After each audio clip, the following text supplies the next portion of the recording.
Hi, I'm Donnie Funk, and I'm running for City Council in District 4. The City of Lee Summit has many critical decisions ahead of it with the undeveloped PRI land coming available to the market. We can outgrow our public safety services or our school district. It is imperative we have an open dialogue and collaborate with our citizens, public safety officials, school district, and our community stakeholders regarding the future of our city. I believe I have the experience and leadership skills to help facilitate these conversations so we can grow responsibly. Hope you'll vote for me on April 7th. Jason, today's episode of the Lee Summit Town Hall Podcast is brought to the good people by Budget Blinds of Lee Summit. Budget Blinds! Did you know Budget Blinds of Lee Summit is your home for Signature Series automated shades, and they provide safer environment for your kids, your family, and even your pets. All hail those robot shade overlords. And you know what else makes them even more cool? I know, but you're going to tell me anyway. I'm going to tell them. Tell them. Programmable features allow you to use heating or cooling only when you need it, thus providing maximum energy efficiency for your home and, more importantly, your pocketbook. They're going to bring you safety and save you dollars. So, if you are ready to add this smart home feature to your home, go see our friends at Budget Blinds of Lee Summit. Tell them Jason and Nick sent you. All hail.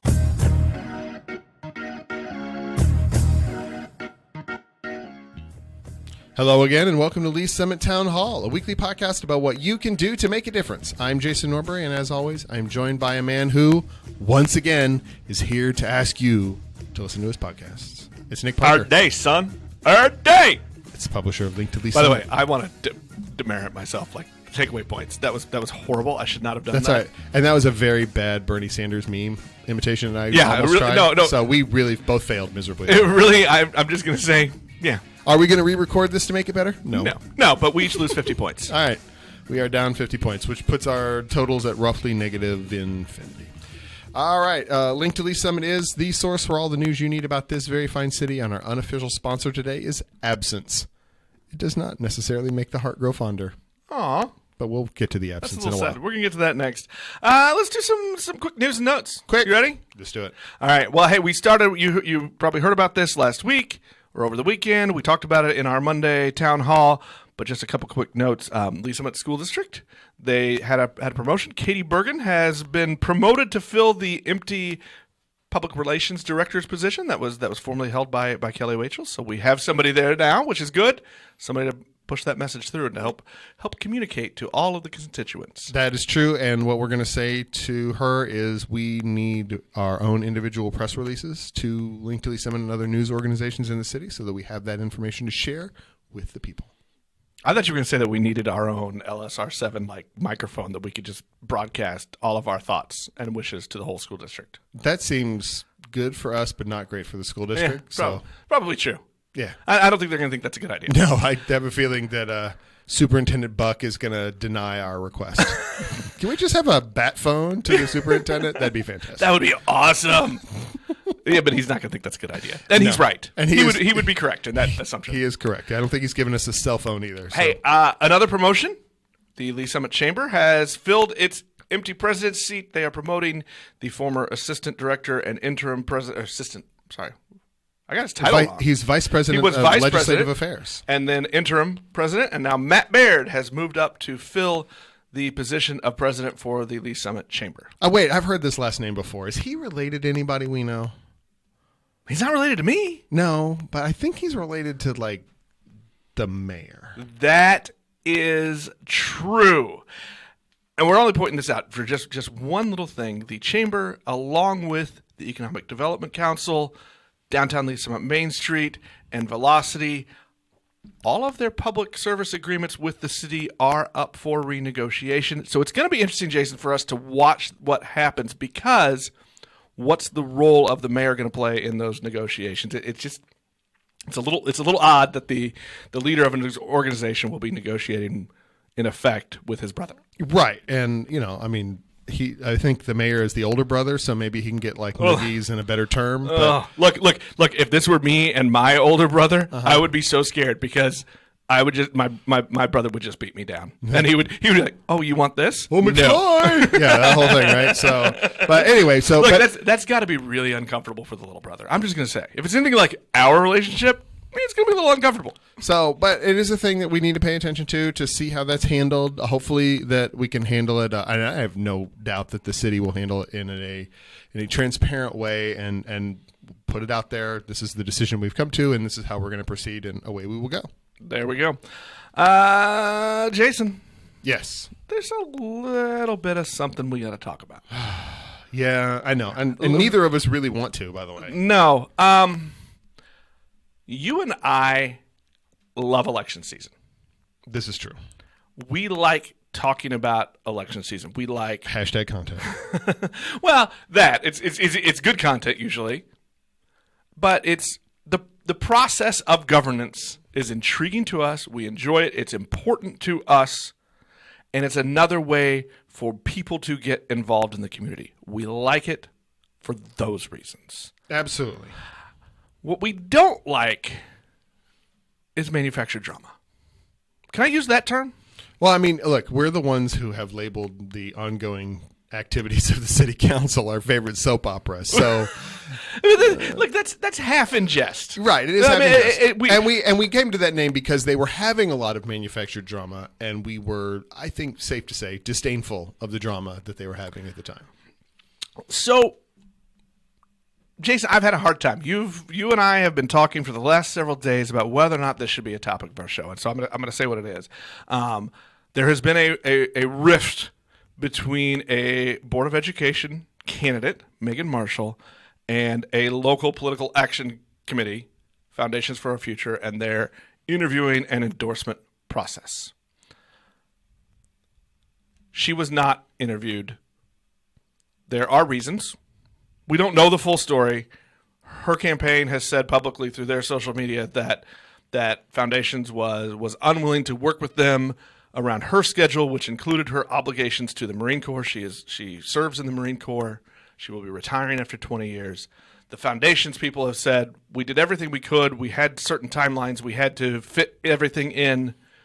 We tried our best. It didn't work. We moved on. Both of which, by the way, can be true. Both of which could all be true. We don't know anything beyond that. However, what's happened over the last few days is this has gone to social media, which is, while there are many reasons I love social media and its ability to connect people and to pass a message along, it also is a rabbit hole of anger because people like to get emotional and show their anger on these things. Am I going there? Well, I will say this. It did appear in a major local news publication, this story. Not a reported story. It was an editorial. Well, yeah. And then, let's be clear, Nick. You clicked publish on a column regarding this very same topic 2 days later. I did. And I will say this. I have a few... So I'm saying, Nick, it's your fault. I have a few guest columnists with Link to Lee Summit. One of them, John Bedoin, is a regular guest columnist. And before I get into all this, I want to preface with something. I've known John Bedoin for a very, very, very long time. He is what I consider a very dear friend. We do not always see the world the same. We disagree on a lot of stuff. This being one of them.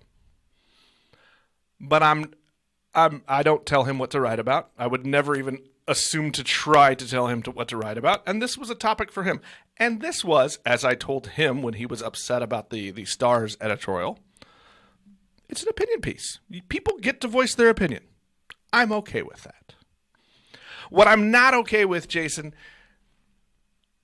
is that the thing that we have been talking about, whether or not a candidate was given a fair shake, or whether or not a group of people who have money and want to spend it to back other people in their candidacies, is really news.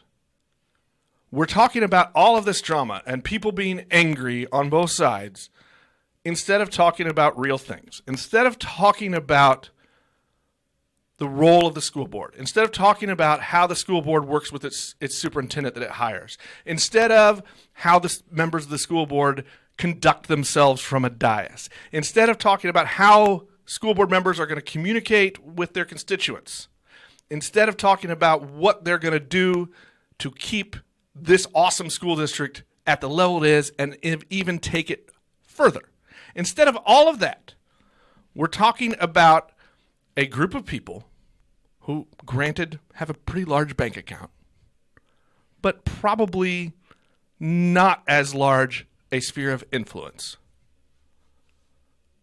And whether or not they treated her with the right opportunity to interview for their endorsement. That's not a real issue. I don't think that's news. And so I had a hard time with you convincing me to even talk about it today. Fair enough. Now, I think your take on it is kind of the way maybe that we would deal with this. We're not talking about. Well, that's why we started this show. We started the show because there was a lot of anger and drama, but not talking about the real issues, right? Isn't that why this started?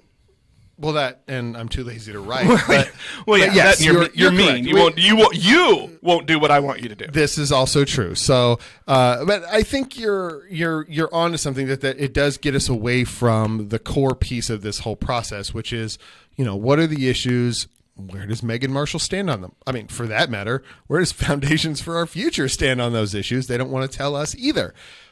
But I will say this, and I think you're generally correct. I think it's gotten us away from this. But I think there's one other aspect of this that we keep having to come back to over and over again, is this is yet another publicly raised issue where I will say this: the established power base of the district of the school district and or the community. Probably the community is the brighter word. I think I kind of know where you're going. And I'm going to say I think community is probably better. Okay.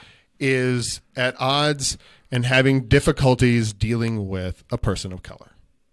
These are, we keep coming back to this, and it keeps happening over and over again. And once again, I have no reason to think that there is any racial animus involved in any of this. I have no evidence. I have no desire. I know many of the people on the Foundations board. I don't think them to be, active racists or passive racists or any. I have no evidence of that thing. But it keeps happening in our community over and over and over again, and it's a bad look. And that's why there was an editorial piece in the Star, because we keep doing it as a community, and it keeps popping up. And that's why the story appeared, not so much because I don't think that the editorial board of the Star particularly cares very much about the endorsement process of a Lee Summit-based candidate PAC. What they care about is this larger narrative that we have in the community, which they have helped, what's the word I'm looking for? Well, basically, they've helped expose and give light to and give publicity to that we're out there. And once again, it's just a bad look, and we keep doing it. We over and over again, and, maybe we ought to take a pause and think about how these things look. If nothing else, how is this going to be perceived by the people around us? How does this impact the people around us? And maybe we can make some better choices going forward. Well, I think you're right. I think we've talked about this before, that perception matters. And if you're on the outside, that is a perfectly logical perception. And I'm going to respond this way. Once again, though, even if that is the thing, that there is a racial issue, this kind of dialogue that happens, and hopefully it's just in the social media rabbit hole that also isn't that big, we hope. All this drama prevents us from even having that real conversation, right? Oh, absolutely. We went through months and months and months and months of the drama, but we never really had that real conversation because we were worried, not worried, but we were just swamped in the drama, right? And what I think is manufactured drama that distracts from the real thing. It got papered over and moneyed over. I don't want to get into it. Like, this is my take. You convinced me to talk about it, but I really just think that's all distraction. We want to talk about. I want to talk about. It's my show, dang it. I want to talk about real issues and issues that matter, and that's not a real issue. So instead of talking any more about this, what we're going to tell you to do is go back to last Friday and listen to our first round of interviews with Board of Education candidates, where we asked them about a lot of these issues that we think are important and that we've heard that people think are important, instead of giving a lot more oxygen to this kerfuffle between one candidate and one PAC. And we look forward to talking to the remaining 6 candidates. Those interviews are coming up. And guess what, Jason? We've got another city council candidate interview coming up on Friday. That is true. We have this week we have scheduled our interviews with our candidates from District 3. We will be hearing from at least one of them. Yeah, I'm a little disappointed here. We've given several invitations through lots of different channels, through email, through phone, through social media, to Councilmember Phyllis Edson, the incumbent in District 3. She has not responded. She also has not responded to the questionnaire that we send to all of the candidates. She's ducking us, Nick. You know, she's afraid. I hope that's not true. She participated in this when she ran for her first term, so I think she knows how it goes. And Right, anybody who listens knows that these are a District 3 town hall with us. Yeah, these are pretty harmless interviews. We just our goal is really just to get to know who they are, so that the listeners, so that people voting can get to know them and make their best decision. I hope we've given her a couple more days to respond to us and get in, so that we can post her interview on Friday along with her opponent Rocco Florio's. We'll keep everybody up to date. If you know her, hey, tell Jason and Nick want to talk to her. Peer pressure. Well, does that work? Do you think that works? No, Oh, but okay. I think we have taken to the public airwaves as well as all of the private airwaves. We've made our best efforts, so it's going to publish on Friday, and hopefully her interview will be in there. One last thing, Jason. We're going to do something that has absolutely nothing to do with the election next. Hallelujah. One of our friends around town, Amy Cox, the development director for Developing Potential, has come into the studio to visit with us to talk a little bit about what their clients are up to, and maybe how you guys can help out to help them achieve a fundraising goal so they can build a new facility. This is a really cool operation here in town that services adults with special needs, and that is you may not know that they exist, but it's a big part of the community, and it hits me a little bit personally. Absolutely, it does. And so we have our interview with Amy coming up. I hope you guys enjoy it. This is her second appearance on the show, so she's number 2. She's trying to move up the chain to get to that coveted 6-time level of appearance on the old show. So here is our interview with Amy Cox. We are here with Amy Cox, the Development Director for Developing Potential, Inc. Welcome back to the show, Amy. It's good to talk to you again. Thanks so much. All right, so Welcome. We like having repeat guests. we do, because it gives us we can build rapport, and we can have that. So you are here today in part to talk about something that I didn't even know exists. Right. Until very, very recently, the Kiwanis Action Club. So why don't you talk to us a little bit about what that is, and Sure. and how that's working in DPI. Sure. So the Kiwanis Action Clubs are a national initiative.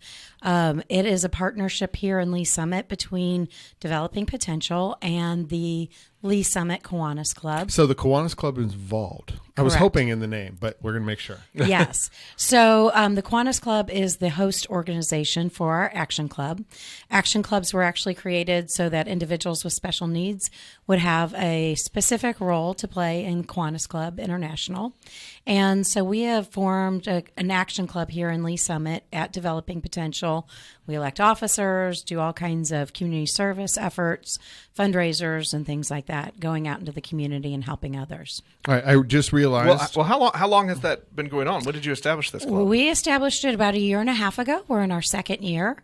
I have already won some awards from Kiwanis Club regionally, so that's been great. Awesome. Yeah. All right, so before we get further on into this, let's take just a quick second to remind people what DPI is and what you do. Absolutely. So Developing Potential has been around since 1993. We currently have 3 locations, one at 16th and Prospect in Kansas City, one in Independence just off the square, and one here in Lee Summit on Executive Way. We serve adults having developmental disabilities in the community, and we are a day program, so we provide a place for individuals to go during the day to build skills, provide community service, to work on communication, and sometimes to even work in the community. We have a work program as well. This is a program that not many people really know about in the community, and I actually live in the world of what you do. Like Right. I have a sister that's in an adult education program like that adult program. Mm-hmm. but I didn't know until a couple years ago. How many people are you serving? We currently serve a little bit over 160 individuals. We have well over 70 individuals on our wait list for services. So we are really in need of another facility here in Eastern Jackson County, and we'll talk a little bit more. And about we're gonna get to that in a little bit. Just stay on this thread for just a little Sure. bit longer. What are those services? What are you doing with these clients during the day? And, Right. and then we're going to get to the follow-up, which is how other people can help you out. Absolutely. So during the day, we do a lot of different things. Each individual that we serve has an annual plan where they establish some goals for themselves, and then we work to help them reach those goals. So it can be anywhere from some sort of educational activities, learning money skills or shopping skills or independent living skills, to working on socialization, going out in the community and providing volunteer service. So each individual has their own individual goals, but they also are a part of a team. So they're building friendships, and then they're going out in the community and kind of showcasing their skills, but also developing new skills.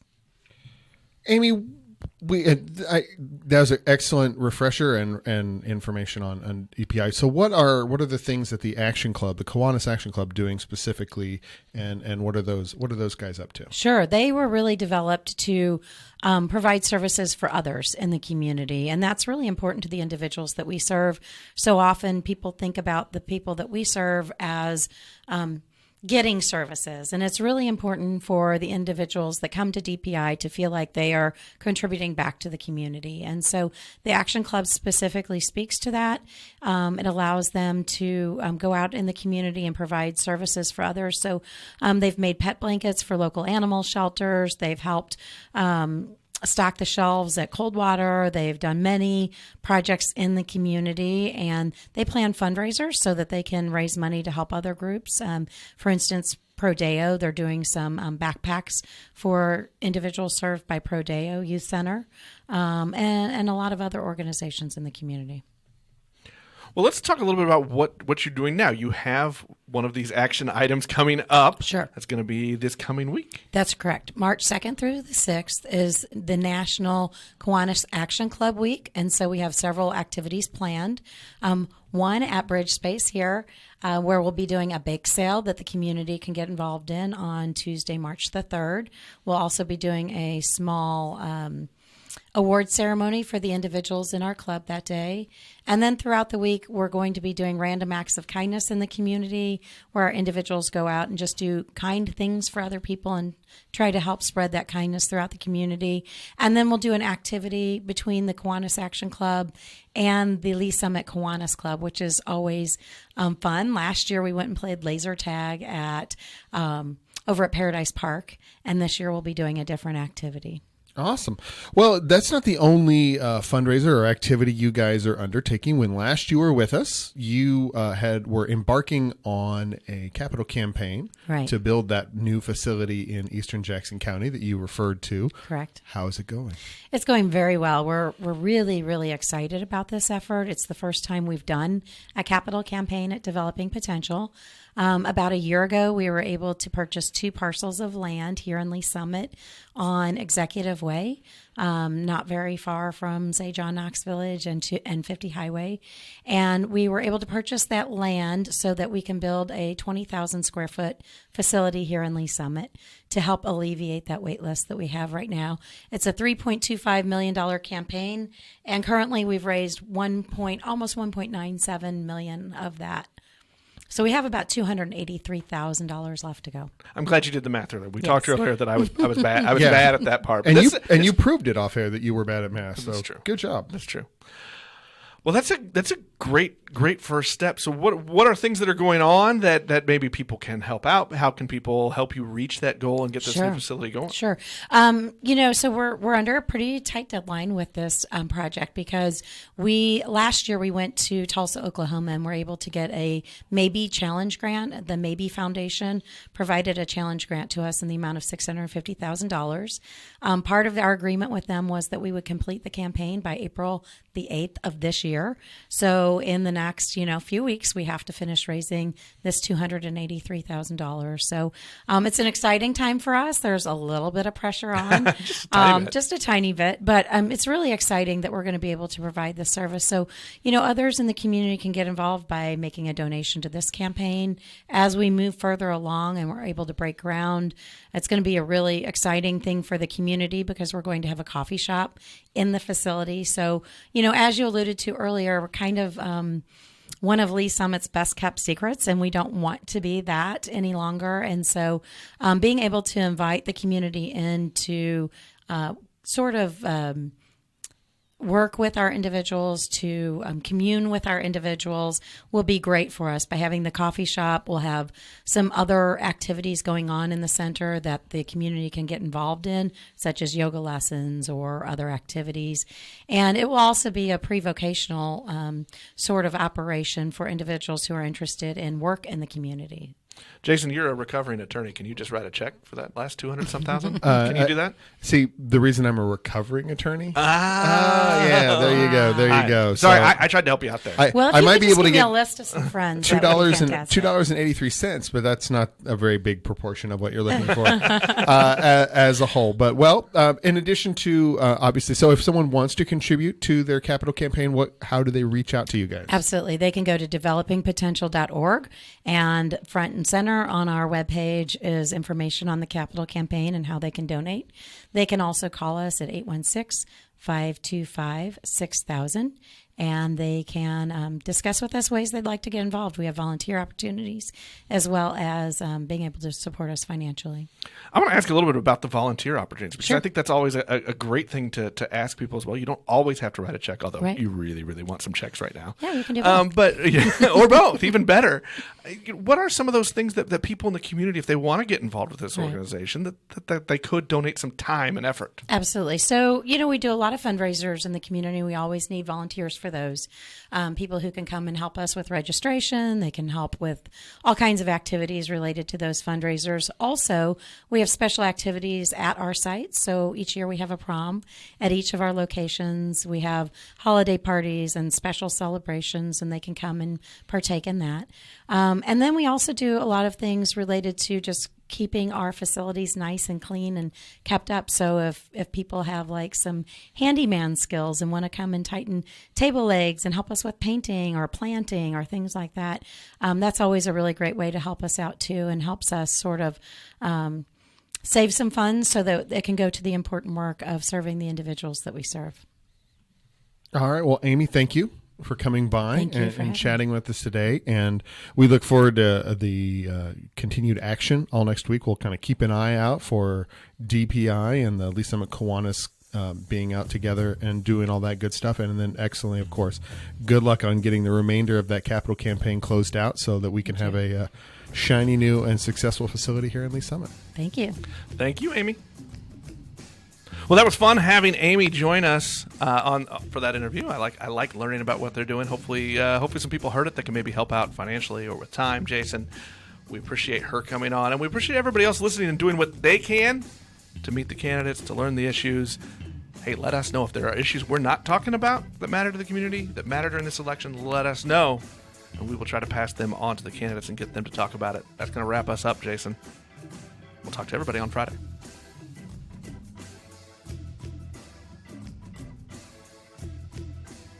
You have been listening to Lee Summit Town Hall, a Link to Lee Summit podcast with hosts Nick Parker and Jason Norberry. A proud member of the Fredcast Network, you can subscribe to this podcast on most of your favorite podcast apps and catch us every Monday, Wednesday, and Friday for all the news, analysis, and conversations on the Lee Summit community. Connect with us on Facebook at Link to Lee Summit or on Twitter at LS Town Hall.